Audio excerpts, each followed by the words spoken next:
Hi, my name is Beth Reese Edwards, and I work with Missouri After School Network, and I'm here with Michelle and Jodi at the 2023 Virtual Symposium for CAPSA, and we are going to be learning about their session from student to scholar. And if you would go ahead and put your name, the participant, for participant, if you go ahead and put your name and your agency within the chat, we'll make sure and kind of have a social network area over on the side in our chat while we're listening with Jodi and Michelle today. And I will ask them to introduce themselves. And please let me know, reach out and chat if you guys need anything. Thank you guys, Jodi and Michelle, for being here from Kid Grit. And we're so excited to hear from you today.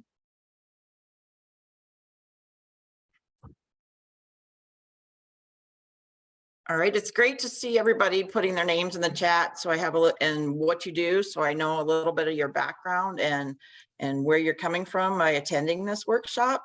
My name's Jodi Miller, and I am a Kid Grit ambassador. And I have been doing this work with them for 3-4 years off and on. I met them at our South Dakota conference and just loved the feeling I had with their training. So I jumped on board to do some train the trainer with them and been doing that. Seen a few of you in Missouri before. I've been at Mozak the last 2 years, so excited about that. Michelle, you want to introduce yourself? Sure. Well, hi, everybody. I'm Michelle. I am the Director of Partnership and Outreach for Kid Grit, and I'm just excited to be here. Last minute, I'll be assisting Jodi in the session today with the chat and some of the sessions we're going to be doing. It's going to be very interactive, lots of discussion. So we love to see your faces and, be ready to unmute. We will be going into breakout sessions for some of the time together. So just, let us know if you have any problems with that. And, I can assist you as needed. But welcome, everybody, and great to have you here. And for those of you that don't know about Kid Grit, we are an educational wellness company that supports youth and the adults that work with youth in we have a social emotional learning curriculum that you can utilize, and we also do a lot of professional development in order to accomplish that mission. And we are here today to talk about from student to scholar, a little bit more background about me, and I apologize, that says Ohio, I'm sorry. I have been running a large multi-site elementary program for the last 15 years. We have about 1,500 students we serve every day. So it's through a lot of experience that I've learned a lot of these things and learning a little bit more about the high school end.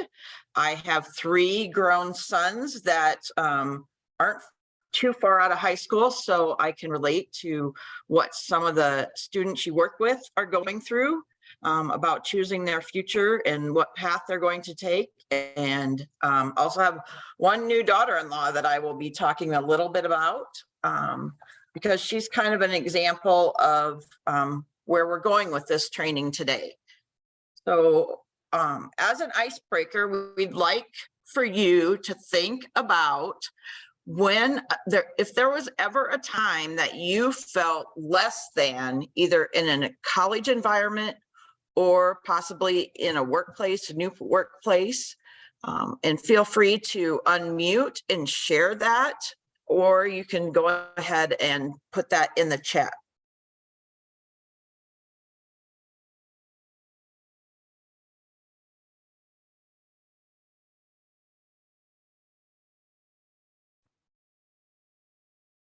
I know I used to be a high school teacher, and I know my students have felt that. You can see it in their faces. They'll tell you, because our high school used to push the certain levels of degrees over others to where the language was directly offensive. And so kids were ashamed to say what their goals and plans were because they weren't these others. And so that, yeah.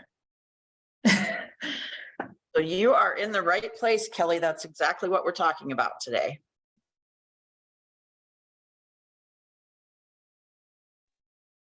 I remember going back to school to get my master's, and I never cared for math much in high school. I'm a strictly literature history person. And it had been literally 18 years since I had taken a math class. I said goodbye to math after Algebra 2 and Mrs. Collins. And in college, I was allowed to take logic because I was an English major. And sitting in a stat class, when I went back to get my master's, I'm sitting there and I'm thinking, I don't know any of this. And I did exactly what I told kids not to do. I wasn't about to raise my hand and show that I didn't know. I just sat there thinking, oh God, this is horrible. And I ended up getting tutoring from one of my students who was a stat student at that time at Mizzou and now is a stat professor at Mizzou. So I give Larry Reese a lot of kudos for getting me through it. But I was so uncomfortable because I'm sitting there looking at that equation thinking, damn if I know what this says. It was a bad experience. I got through the class though, thanks to Larry and really a very good teacher. Well, I can recall when I first went to college, I'm originally from Ohio, so hey, I didn't mind that at all. And I came from I came from an inner city school and I was going to a small private liberal arts school on a scholarship. Although I was an honor student there and all of those kinds of things, I understood that the school that I attended was underperforming. And so now I was going to have to compete with other students who had an advantage over me in terms of going to better schools. I was even placed in a study skills course I had to take initially. It was a 1 credit hour class. But what kind of got me through that situation and I realized I was going to be okay is that the study instructor said to me after looking at all of the work and things that I had performed, and she said, you're going to be just fine. You got this. And that really meant a lot to me to have that encouragement. But I know initially I felt very much alone and also very much underprepared. Even though I was very much aware because I did debate. And so I was able to go to other schools and see their schools versus the school that I came from. So I was very self-aware of what I was missing.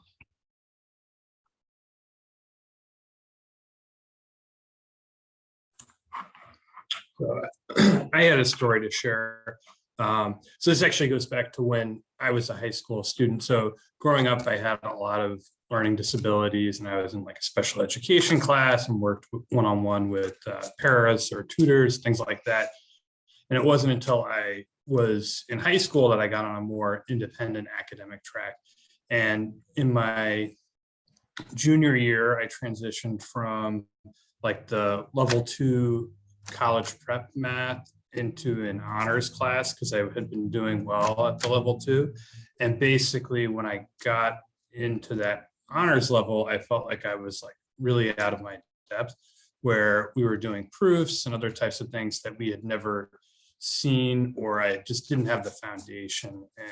And it was, I don't know, it was like just sort of diving into the deep end of the pool all of a sudden. And I saw everybody else kind of knowing how to do stuff. And I think I was one of, if not the only person that switched levels or tracks. And that was just really challenging, but I somehow, I don't know how I made it through it, but I somehow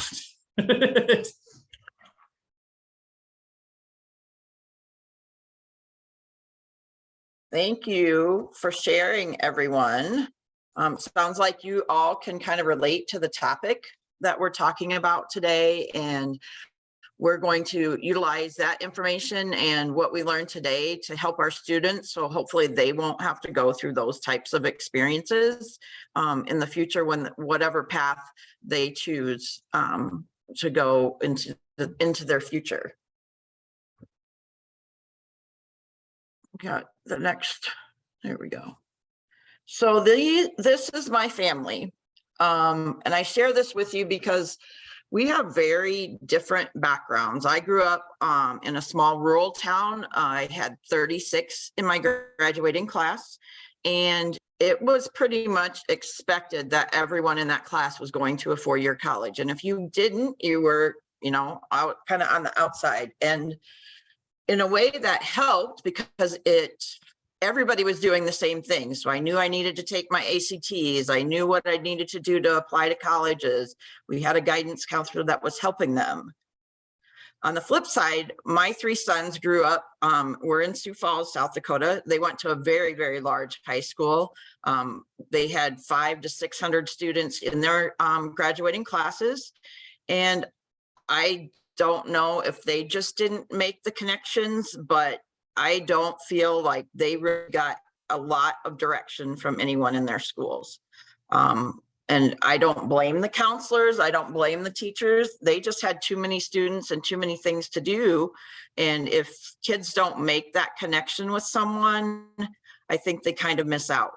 So my youngest on the right there, he is actually doing online college. Walmart provides his college tuition as a part-time employer of Walmart. They are paying for it was only certain online classes and certain majors, but they're covering his tuition as long as he remains as a part-time worker with Walmart. And the other 2 found trades that they got trained in and are successfully employed. But my daughter-in-law, Cicely, who's in the middle, she is a first-generation college student. She is a very determined young woman, and I had never asked her where she got her determination and why she wanted to go to school to be a nurse, because she's almost completed her LPN degree, and she studies all the time. She's a great student. But when she finished college, she had a 1.9 GPA. No one in her family had gone to college. And I said, well, what motivated you to want to be a nurse? And she said she watched her grandmother take care of her great grandmother who had Alzheimer's for several years. And it just gave her the desire to want to do what her grandmother did. So she still did have a role model in that family, even though no one had gone to college. But she was determined. And I think that's where we, in all of our programs or whatever you do in your role, those relationships and those connections with kids, I think is what can make the difference. Because she had to figure out how to do her FAFSA on her own. She had to know what kind of placement test she had to take. She even had to take some courses before they would admit her because of her low GPA and classes that she didn't have the background in. So she was really determined, and she's bound and determined to be an RN. So she'll go on to school when she's done with her LPN. And just, I think some of those relationships is all the difference in the world that can make with our students. And we're going to talk a little bit today about some of the language we can use to do that. And just keep those kids moving in the direction that is best for them, whether that's tech school, 4-year college, or a trade school, whatever it is they find that works for them.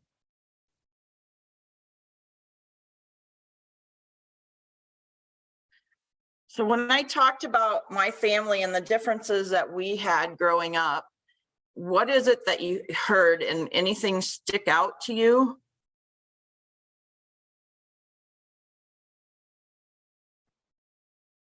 Other people's influence,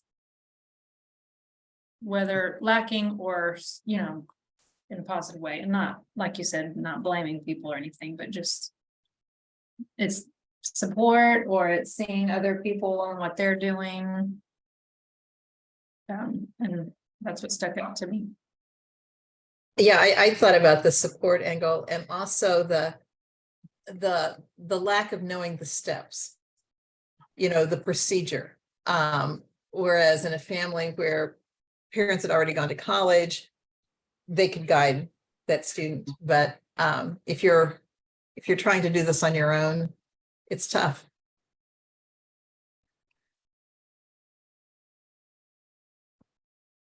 You do, however, on the one lack of guidance is kind of the negative, but the positive would be the determination that your daughter-in-law has shown. That's pretty remarkable.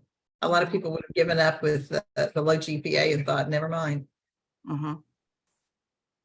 Exactly. That's why I've always been impressed by her. She's a pretty determined woman. And good choice of daughter-in-law. Compliment your son. I will. Anything else that anybody heard in that they want to share?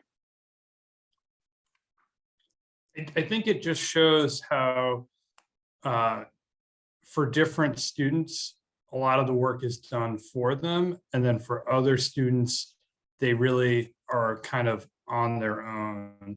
And depending on where that student is in their, maturity, whether or not they have clear life goals, like some of the other people said, if they have somebody who's exerting a positive influence on them, all of those things can make a huge difference in terms of whether or not those opportunities are accessible or not.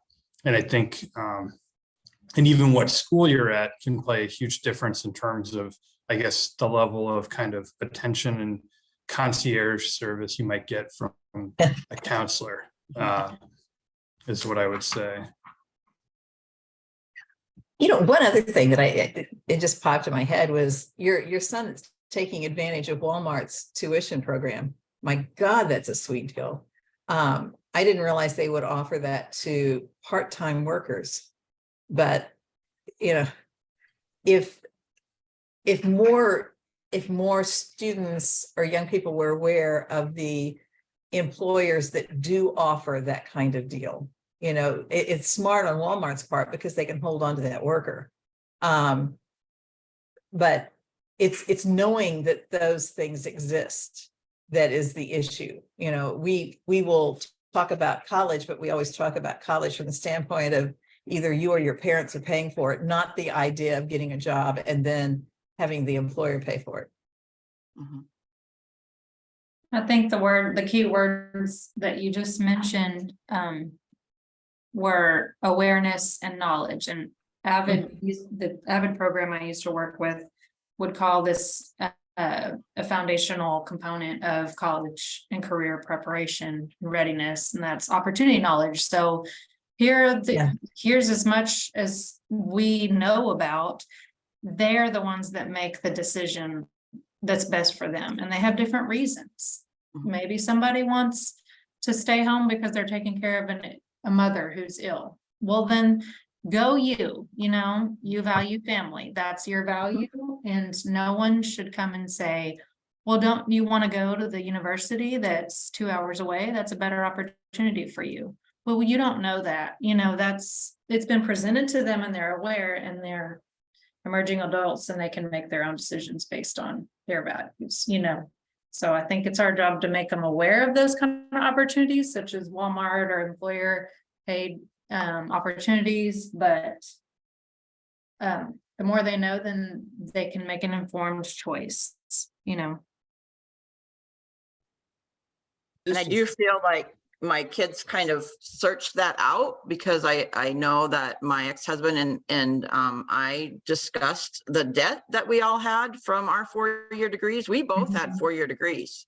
And so I just let my boys, choose their careers. I wasn't going to push them because I felt like I was pushed into doing a 4-year degree, that there weren't any other options. Anything else anybody had that stood out? So this is Perry Gorel at DESE. One thing that I think we truly underutilize is our community college network. Yeah. And in the state, in the state we have A+, and A+, getting A+ it's not hard. There are some hoops you have to jump through, good attendance and things like that, but we underutilize our community colleges across the state as a way to step into that next role. And it may be maybe it's only 2 years that they need to go to. That's one thing I think we should really key in on. I agree completely on that. One of the things I tell my students, because I try not to because I teach at a career and technical high school, primarily juniors and seniors. I try not to oversell them on any one pathway, kind of like what you were saying, Jodi, because you have to allow the students to follow their values and make their own choices. But I try really hard to underscore that no matter what their path is in life, they're going to need additional training and education, and that there's lots of ways to get it. And it's up to them to find a way that's going to basically support them in their goals. But even for us as educators, we're not done with our training. We're constantly doing professional development. I'm also an architect, so I have to do a certain number of continuing education every year. And, my pay is tied towards my educational attainment. So when I'm taking classes, I say, I had to complete these classes over the summer and try to sort of model that stuff for them, even if it's not like you're going to a four-year school. And we talk about, things like the Boeing pre-employment program, which is a great opportunity in St. Louis for people to get a, high wage factory union job. We talk about other employers, about hybrid models, kind of like you were saying, like your son with Walmart. And there are so many employers that offer great continuing education opportunities for students.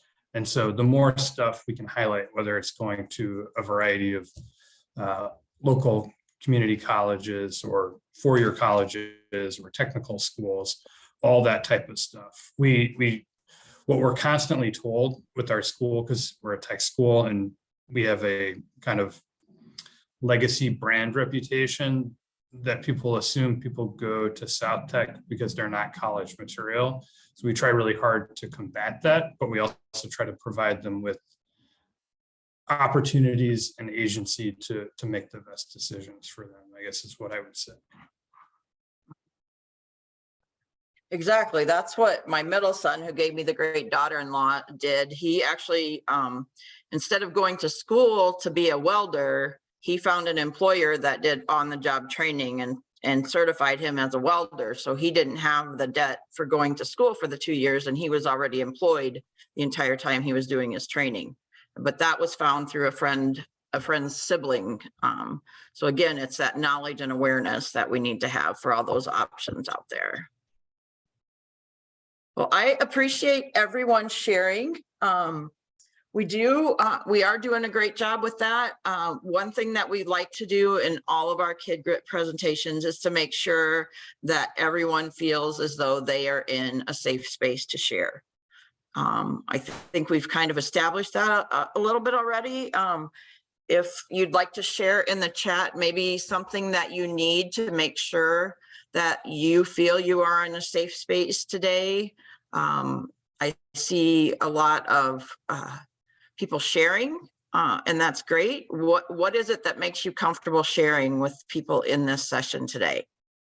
So if you could type that in the chat or unmute and let us know, that would be great.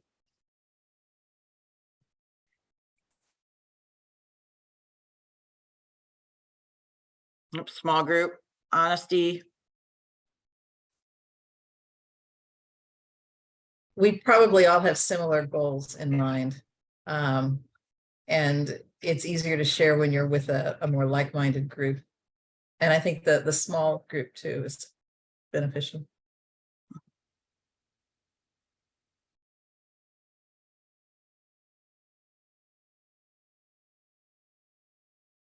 I find that in a lot of our sessions, we're all educators. We all have the same goal in mind. We want to do something to assist children or young adults. And when we all know that we have that as a goal, I feel it makes it a little easier to share, because we have a kind of an understood respect for each other because of what we do.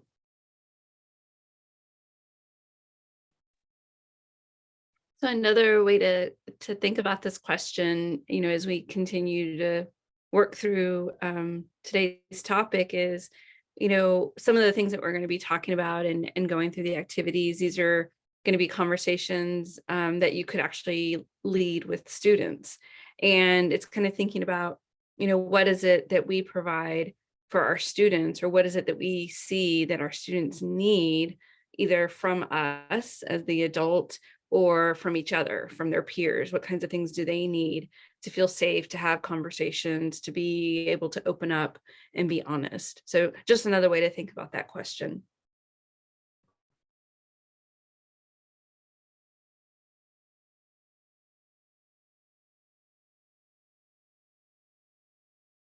Is there anything you would add then, thinking about it in the way that Michelle just presented, that we didn't mention so far, that would make it feel more safe for your students to share?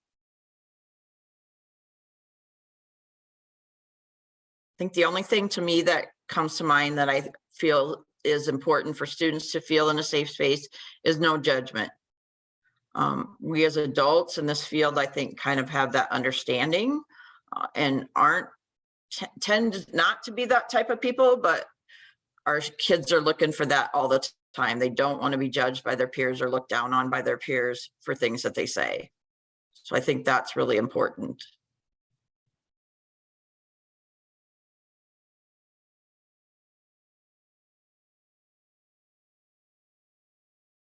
All right, we are going to move on. Does anybody have anything that before we move on, need that we haven't mentioned to feel safe in this space today?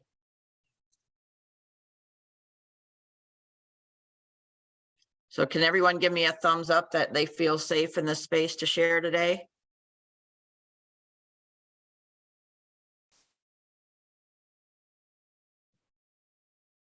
Great. Now, Michelle has shared in the chat a Jamboard version of our holistic wellness wheel. If you've been in any of our workshops, you've probably seen a version of this, but we have many, many versions of this. And today we're looking at one for college to career readiness.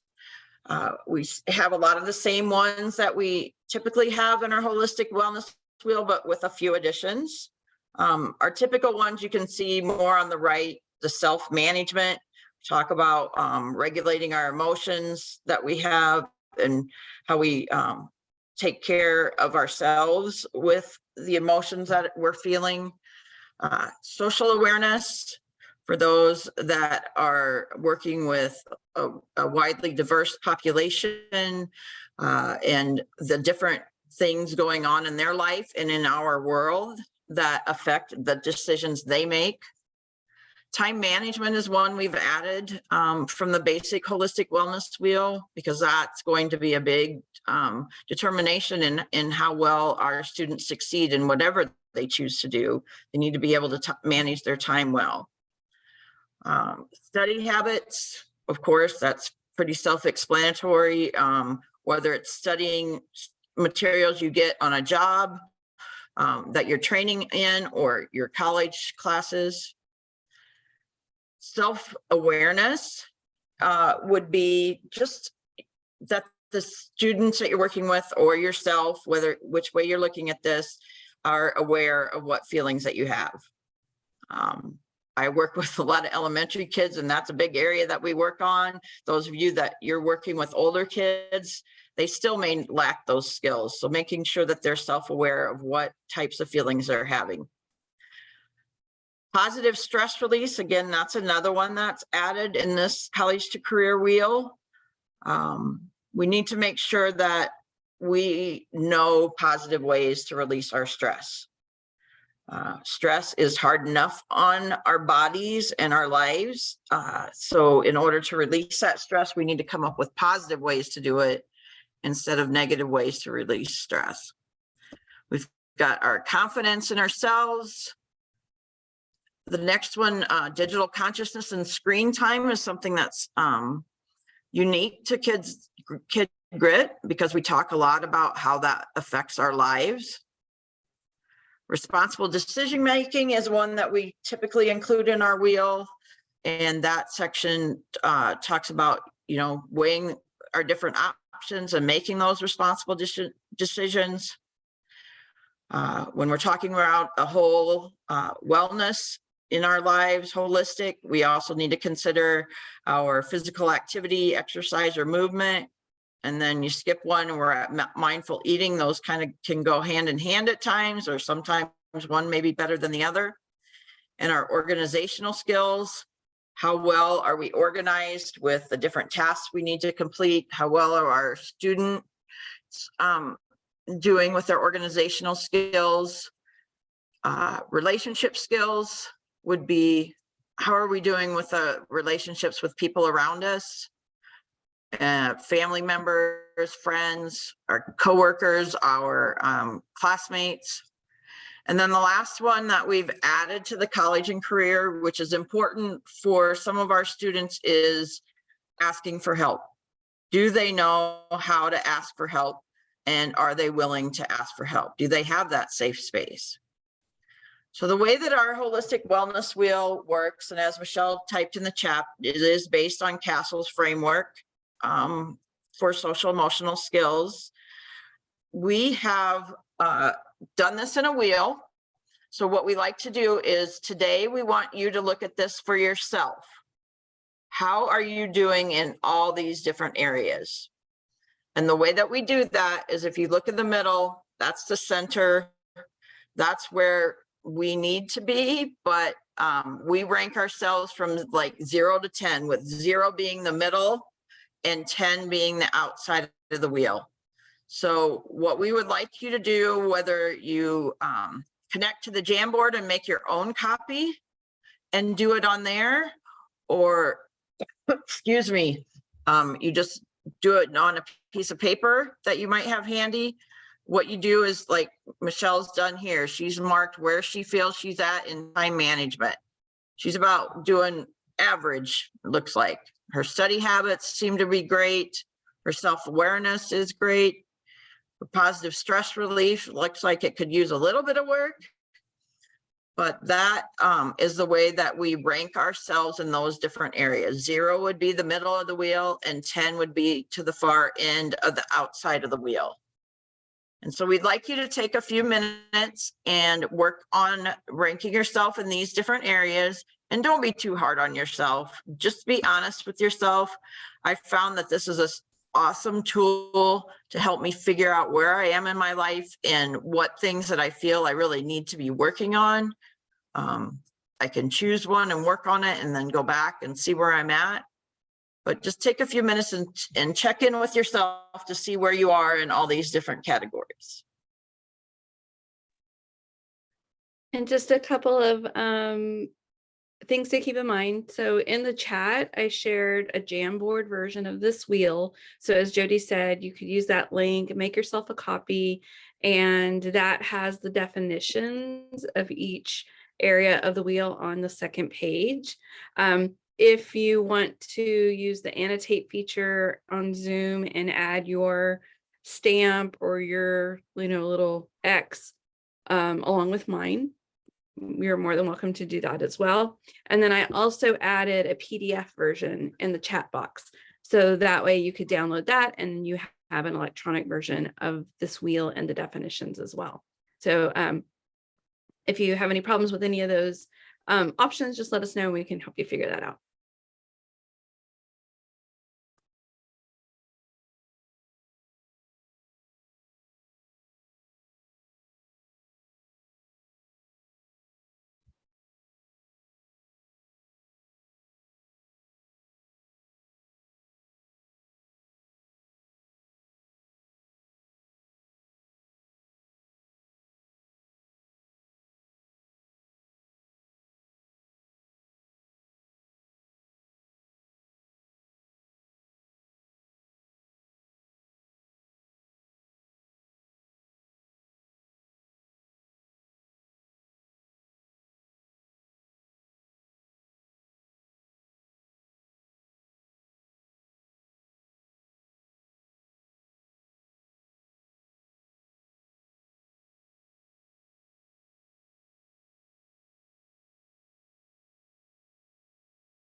hopefully everybody's had a chance or is close to making their way all the way around the wheel.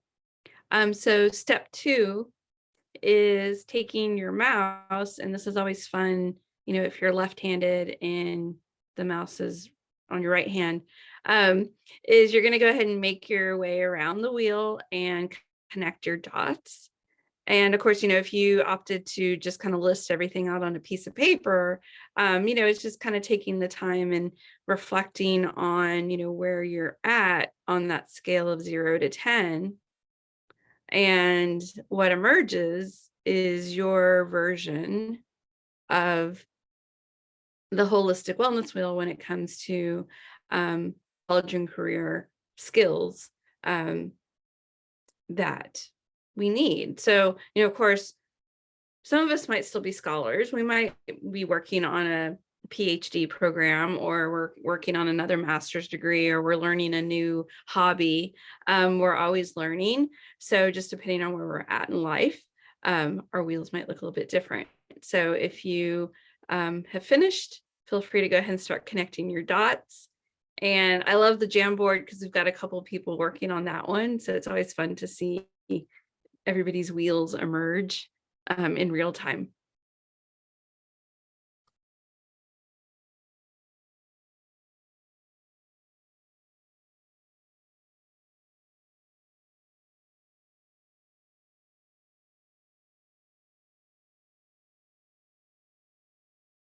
We sometimes refer to this as a Flintstone wheel. We might have some sides that are a little flat.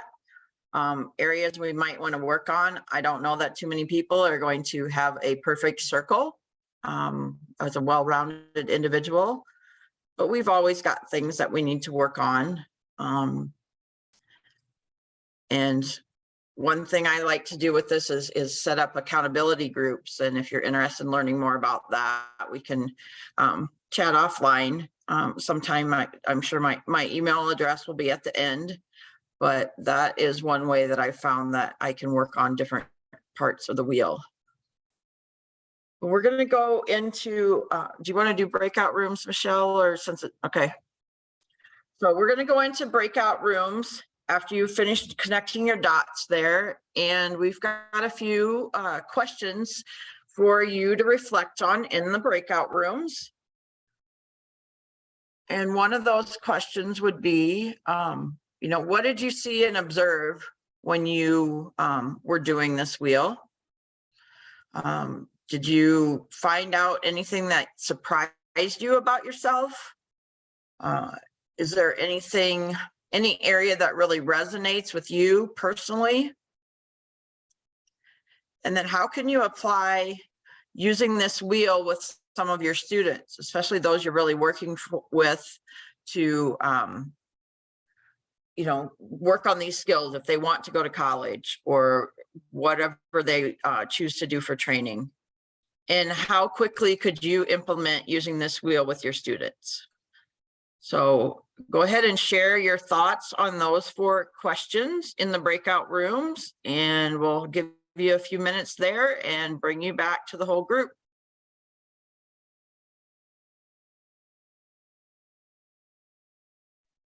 I'm going to go ahead and open up the rooms, and we'll be posting the questions. We'll broadcast them to the rooms. That way you don't have to memorize them.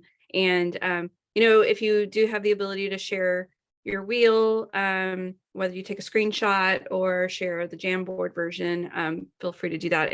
I believe you guys all have the ability to share your screen in the chat. So we'll give you a few minutes. Any questions? Everybody good? Good. Okay.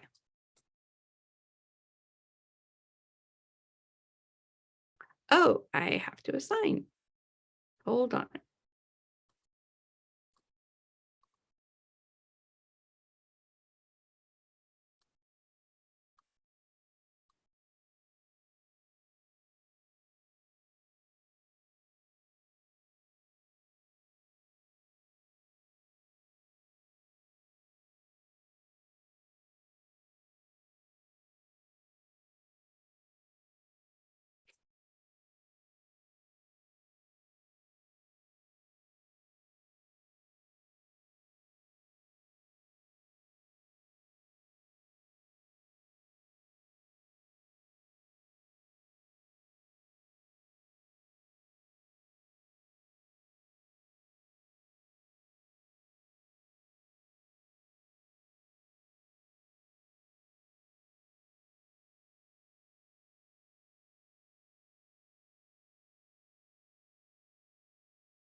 But Jodi, I didn't assign you, so that way you can move around if you want to.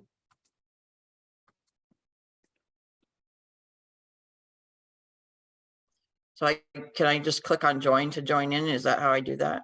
Mhm. Okay.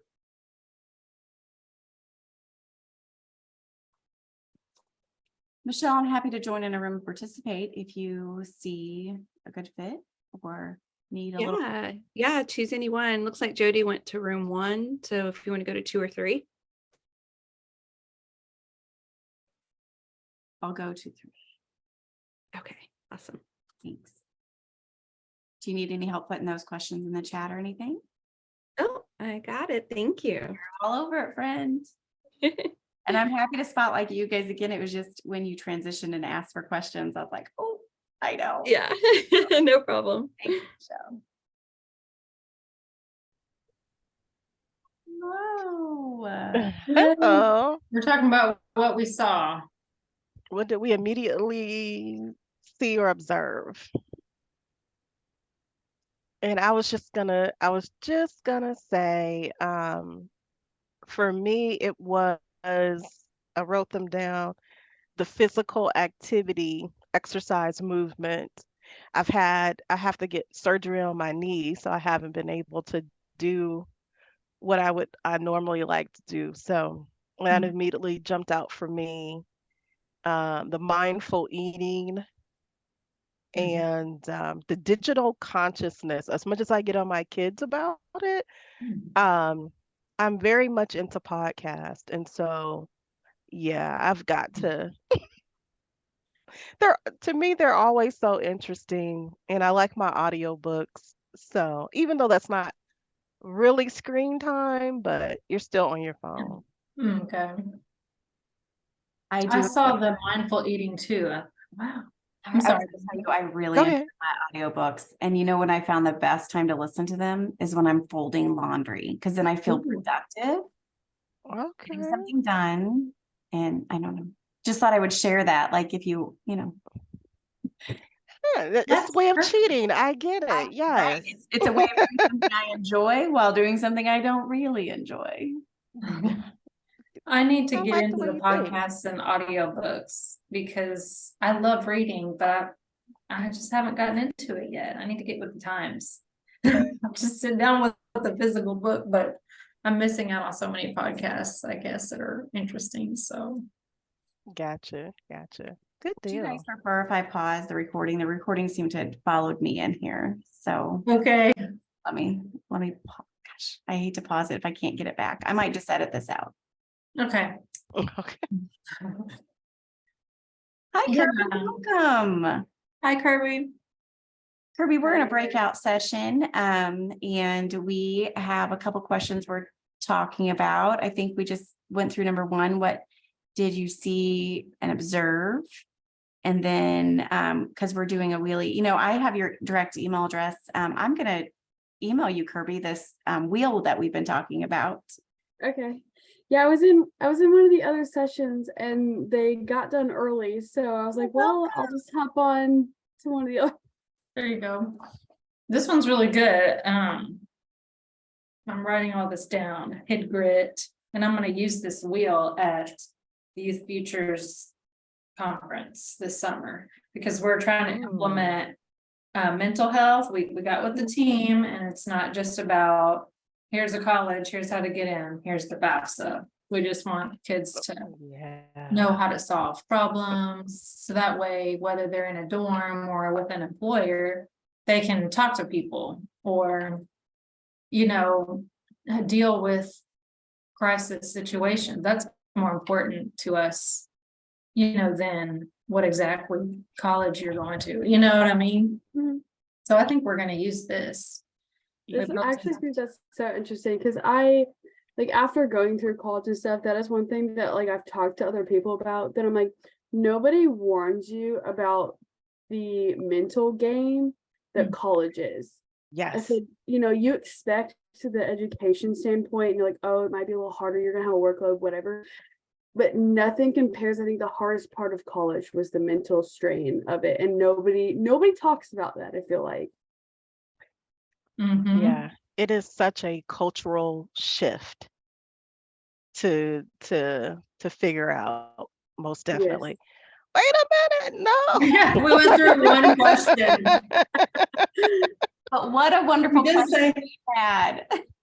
how are we gonna use this with students or youth? I think we all agree we can use it. But but it definitely sparked my thought process about how parents who have never gone to school can Mhm. support their students, because they don't. And I was thinking about that even for myself, because my parents didn't really know how to help me. And I'm thinking about a training or a guide for those parents who Yeah. want their kids to go on and do better, but don't know how to Mhm. support, and maybe giving them some tips for how to do that. Mhm. It's like they need other parents too, who've been through it.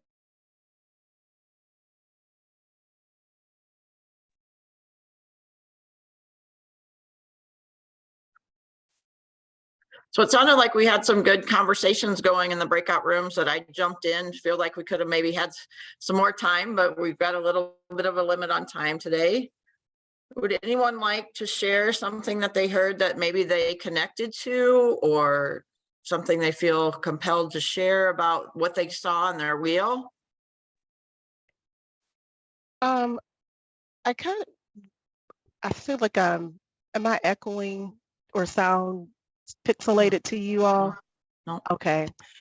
I was thinking, we got into the meeting and I was thinking about the positive stress release. And Kirby in our meeting talked about the mental game that college is and how you deal with that. And it made me think about, as a first generation, underrepresented, low income student, about how I did not have the support of my parents. They were supportive in terms of wanting me to go to school and do better, but they didn't know how to be supportive. And then that was a stress.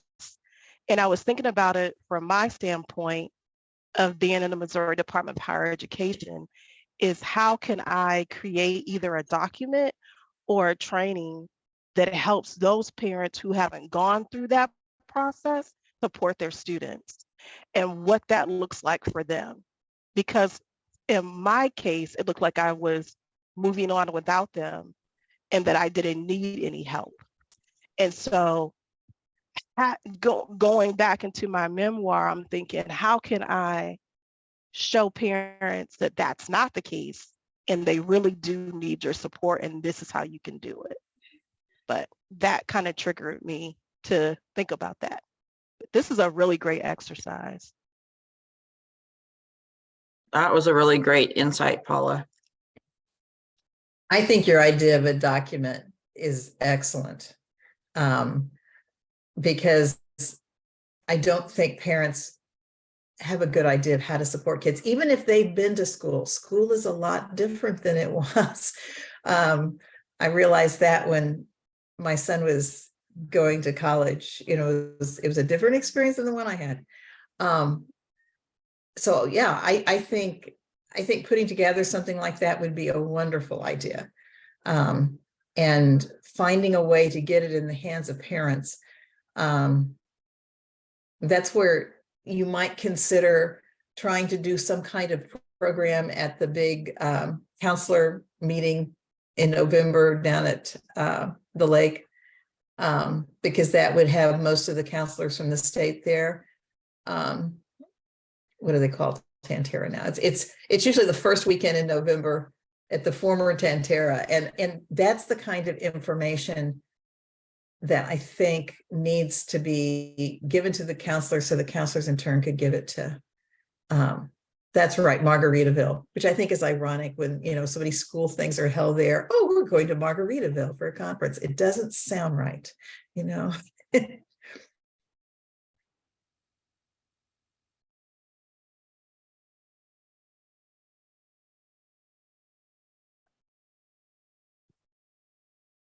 Anything else anyone would like to share from the breakout rooms?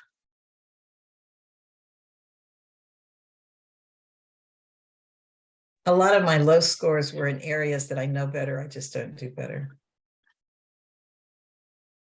you know, the Mhm. eating, the positive stress relief. Yeah. Okay. So it's a great tool to bring to use with your students. We've got a variety of different ones that we use. But today we're focusing on that college to career, and we're going to discuss a little bit more about what it means to be a scholar over a student. We're going to talk about some solutions that help students reduce anxiety and depression levels, increase academic achievement, attendance, and help them learn how to self-regulate in order to improve their social skills. And then this will build resiliency and grit with those students to persevere and complete whatever it is that they've endeavored to complete. Part of that solution is focusing on these different areas, and we practice that a lot with mindfulness, where we are mindful of what we're doing in all of those different areas, and focus on different areas that we want to improve, and just really think about those in our daily lives. For a lot of you are talking about positive stress release. You know, if that's something you want to work on in the next couple of weeks, just be mindful of how you're releasing stress as you go through those through your next few weeks. We'll move on, and we have a couple little exercises here that you can now utilize with your students. So if you have a piece of paper handy, what we would like you to do is that imagine that you're the one in college. You're a freshman with not a lot of resources. On a piece of paper, I want you to write something on one side of the paper, write something you feel confident about as a student. And on the other side, share one thing you feel not so confident about. We'll give you a couple minutes to do that, and then we'll discuss that.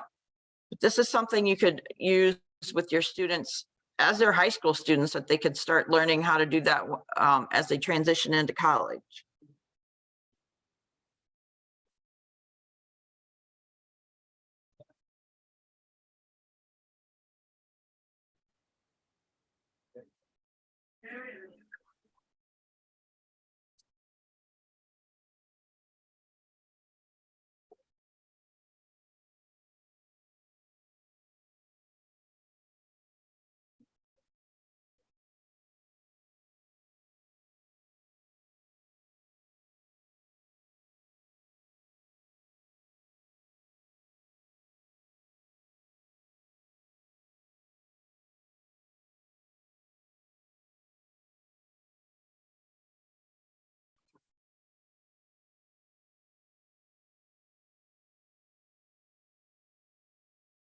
Anyone care to share what they have on their paper on something that maybe you would feel confident as a student or not so confident about, or maybe something you've heard from one of your current students you work with?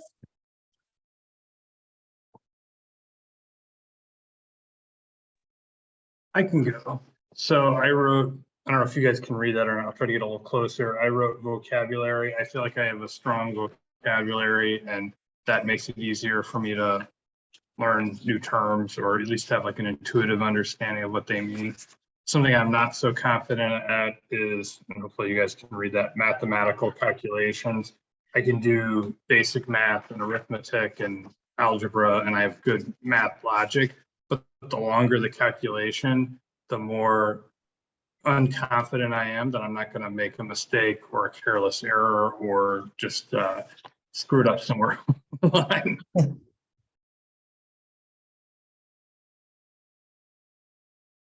I felt confident that I had the study skills, the knowing how to learn. Where I worried about not being as confident was the time management. Because if you're going from school where the teacher makes assignments and you've got homework, you've got things that are due in maybe every day or every other day, you have a definite, and you have a teacher that's going to call you out if you haven't done it. But when you go to college, you have a lot more free time, so to speak. But that free time also needs to include study time, and in learning to manage that time effectively.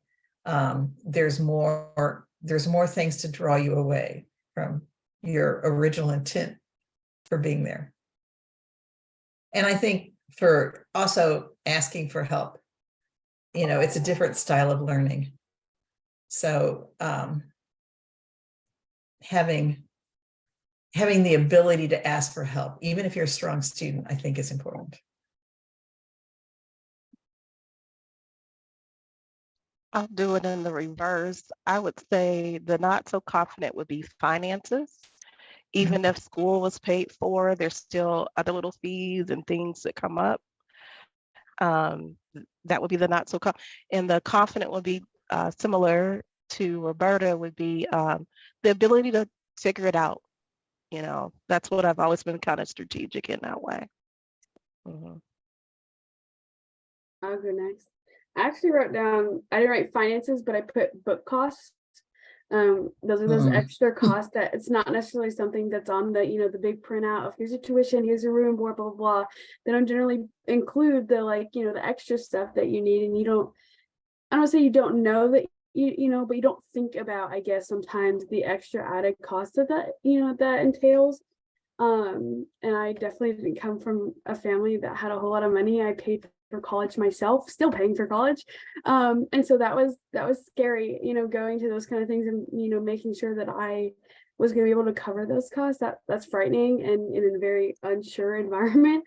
And then mine was between studying and asking questions. I'm definitely a person that I am like that friend who always asks for help for things and in different environments of like, oh, well, there's a store associate. Well, I'll go ask. Like, I don't care. I'll go ask.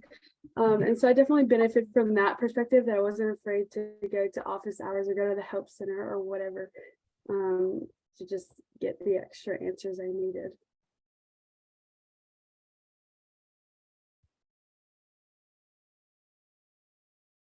So I'm sure that a lot of your students can relate to those same fears and things that they don't feel so confident about. And one thing that we struggle with is the labels that we give our kids, our students. We refer to them as students.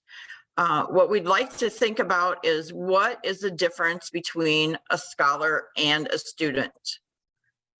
Anyone want to give an idea of, or type in the chat what you feel like a scholar or the difference is? Or what image comes to mind when you're talking about a scholar versus a student?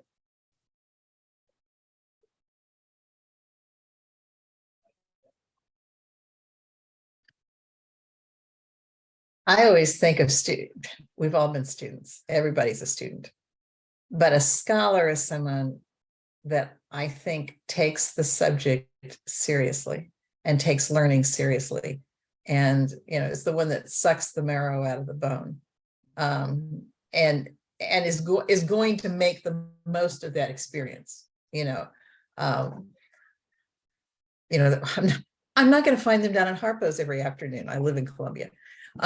Whereas the scholar is very serious and curious, wants to learn.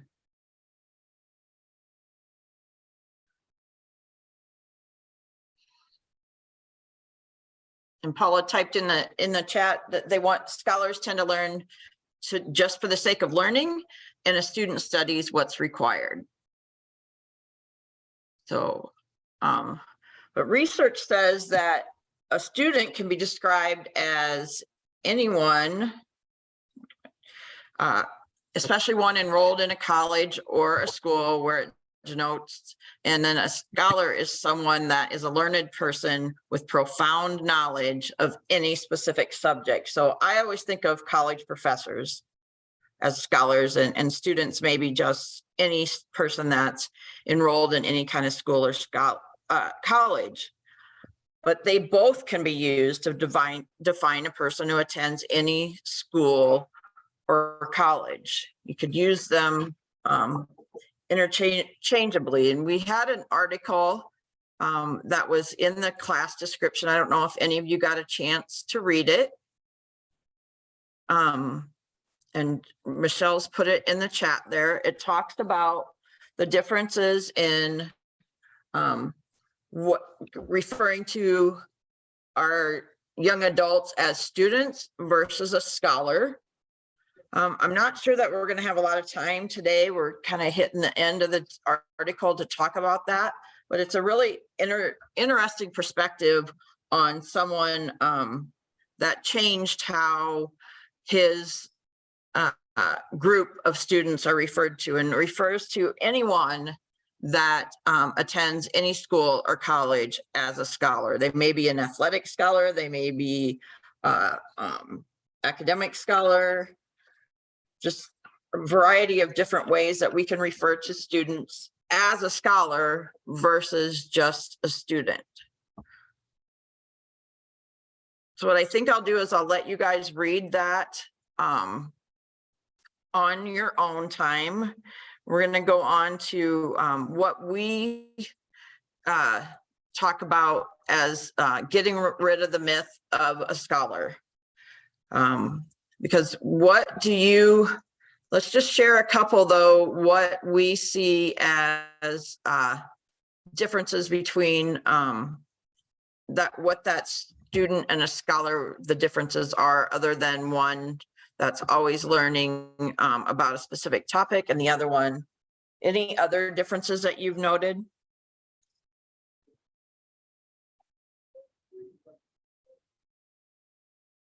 Well, I think that to be called a scholar, it's it signifies a certain status, I guess is what I would say. Whereas a student does not, it's not that a student is pejorative, but it doesn't come with any sort of note of status. Whereas to be considered a scholar, it assumes that you're good at learning, right? Not just a body in a chair, right? Mm-hmm.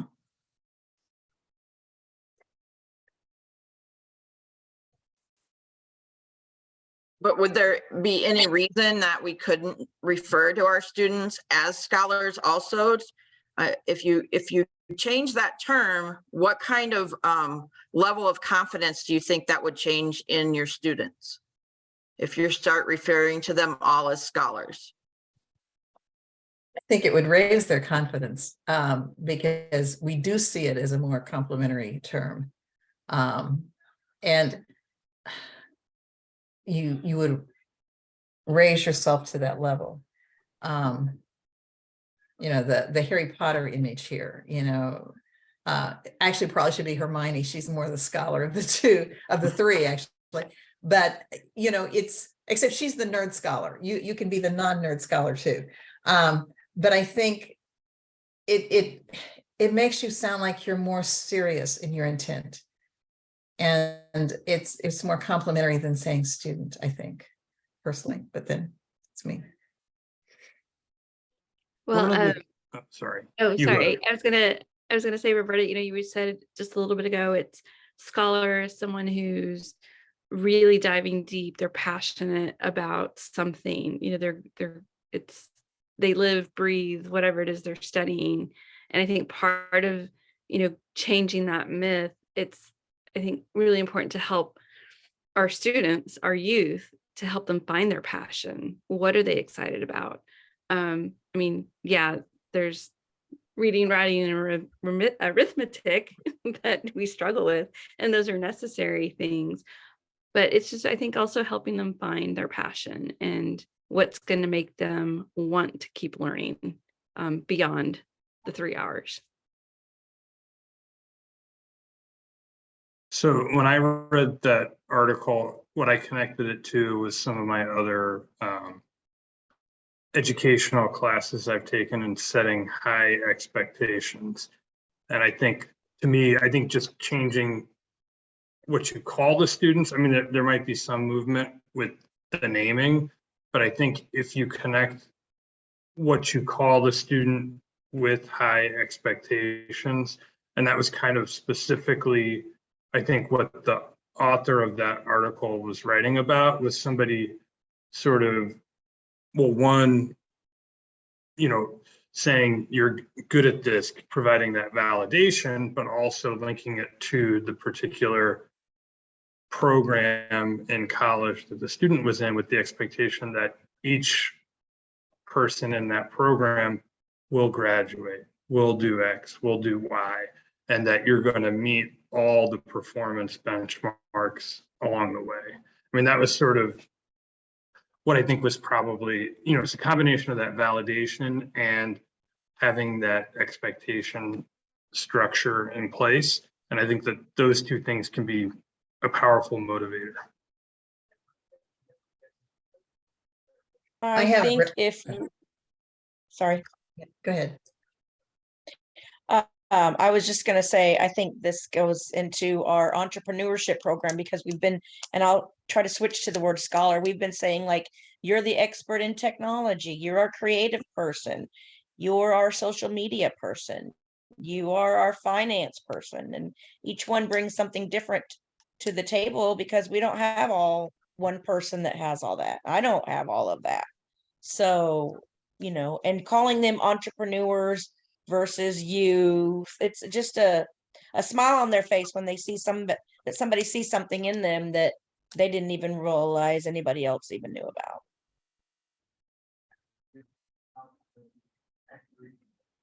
Well, I think go ahead, Roberta, sorry. I was going to say, I think your point about, being a youth or being an entrepreneur is important. I have not read the article because I did not get the information about this until today. So I'm sorry about that. But I think I remember a student that I had who was an incredible athlete. Shannon could play anything. I mean, he was really good. And he took my humanities class, and it was about 5 years ago. I went to see him. We were on a trip to Colorado, and we stopped to see him and his wife. And he said, "You were the first person, your class was the one that showed me I could be something other than a jock."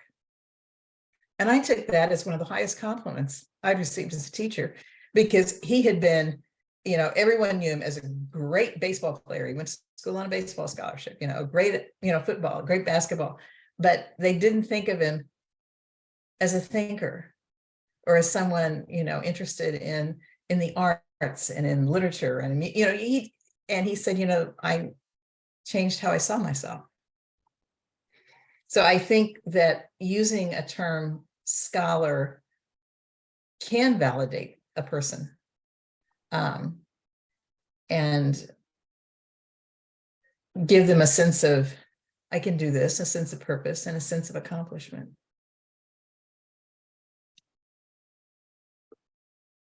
And I think if we can do that combination like Albie was talking about, of the high expectations and the scholar, and referring to students that way so that they can feel like they belong, especially those first generation college students, that, I'm not just here because somebody gave me a special consideration to get into school.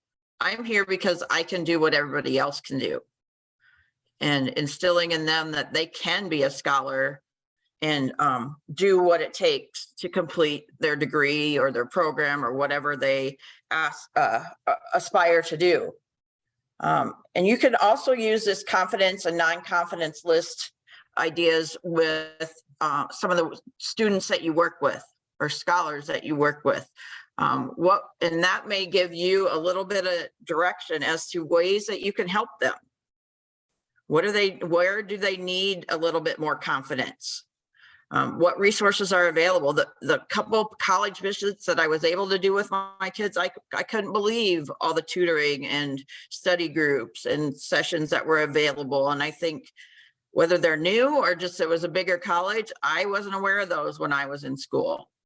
And also helps the students start believing in themselves when you're helping them and telling them, giving them direction as to how they can figure out things that they may not know, and ways that they can find out or ask for help when you're not there next to them, maybe when they move into the college area or the trade school that they're ready to go into. And then have them think about what do they need to do to make sure they're successful in that program. Yes, they have aspirations to go do this, but do they see themselves following through and completing that entire program? What's it going to take to get to the end point?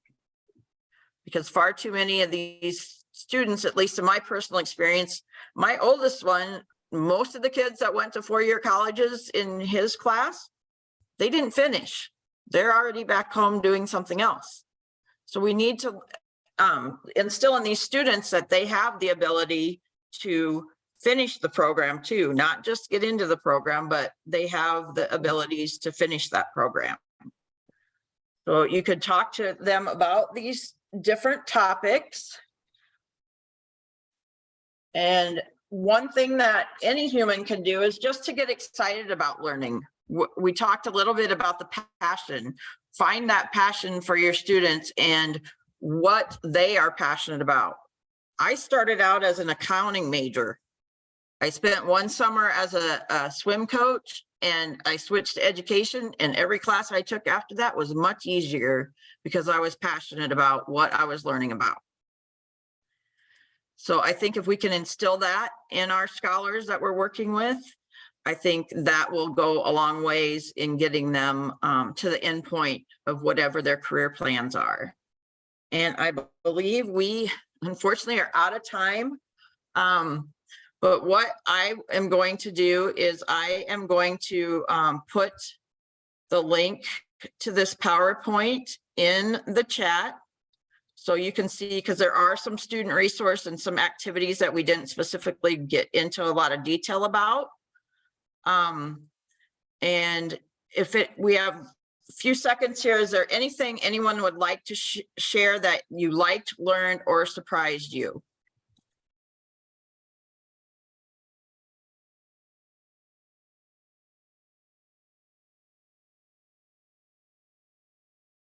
I think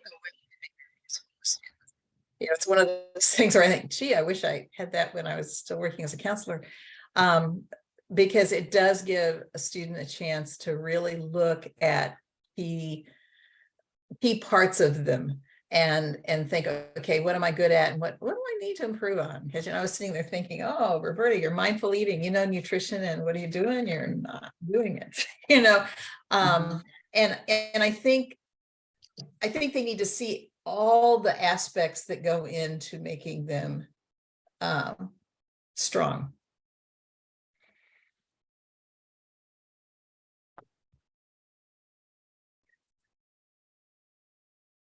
Anything that surprised anyone in the session today?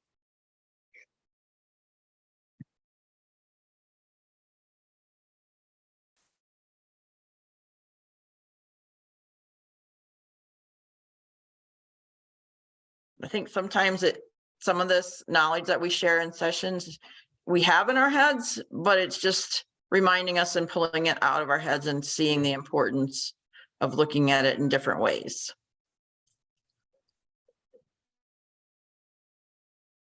So my contact information is on this last slide, and you can feel free to email me. Like I said, I put the link in there. You should be able to see the presentation, so you have the details of the different activities with the students. So you have that resource. Since we didn't get to spend a lot of time on them, you'll have the link to that article in the session description. It was, and Michelle put it in the chat also.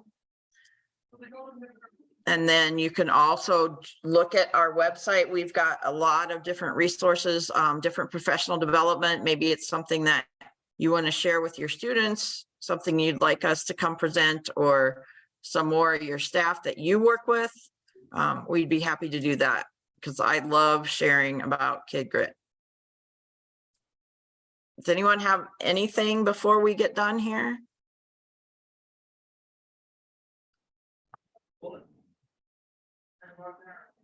Jodi, what an amazing session you and Michelle have led us through today. I have learned so much. I feel like a scholar myself in this session. So thank you from our Mason team for being here and sharing this information with us.